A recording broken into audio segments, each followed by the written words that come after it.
This little video series is Dying Dar's Way. I'm here today with Dr. Stephen Goldfine from Samaritan Healthcare and Hospice. He's the medical director and he's on a home visit now at my place, and I have one question. What do you want everybody to know about hospice care? Thanks for having me today. This is great. I love this video series. The most important thing about hospice care is it's not about dying. It's about living. It's about living your way. It's about setting goals that make life worth living for you. We were just having a conversation about exercise and how important that is.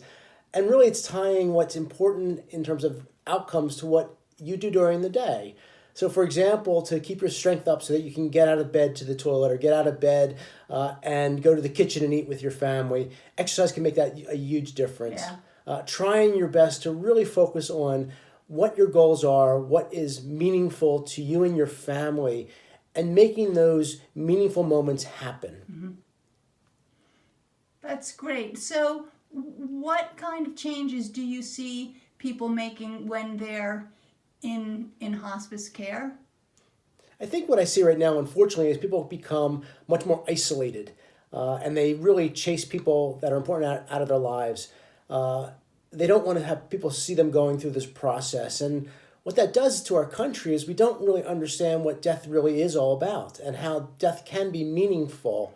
And so our definition of death in this country is really watered down.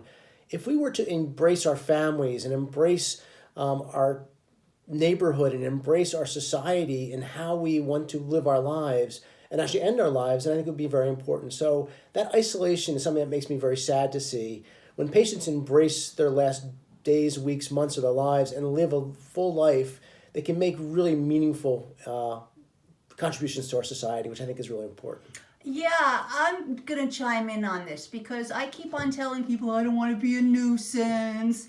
I don't want to be a burden to everybody. And there is something about helping me that is therapeutic for them. Have you observed this? Oh, absolutely. And I think that's why people get into hospice care in general. So the nurses and the physicians. I just actually spent some time with one of my MPs this afternoon she came from the hospital side. She said, you know, the best thing about this job is I get to meet people in their homes where they are and make a difference in their lives. And their care, allowing me to take care of them, makes my life so much better.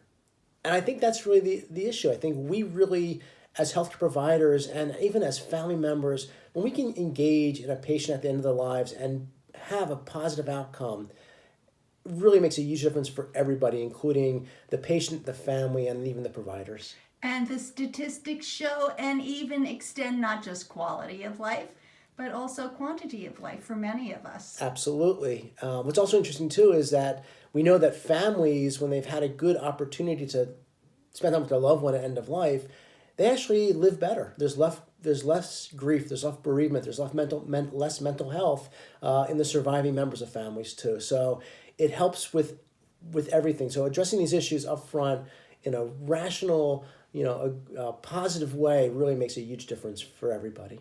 Thank you. Tell us how to find Samaritan. You can find us on the website at samaritanNJ.org. I think it probably is the best way to find us. Thank you, Dr. Goldfine.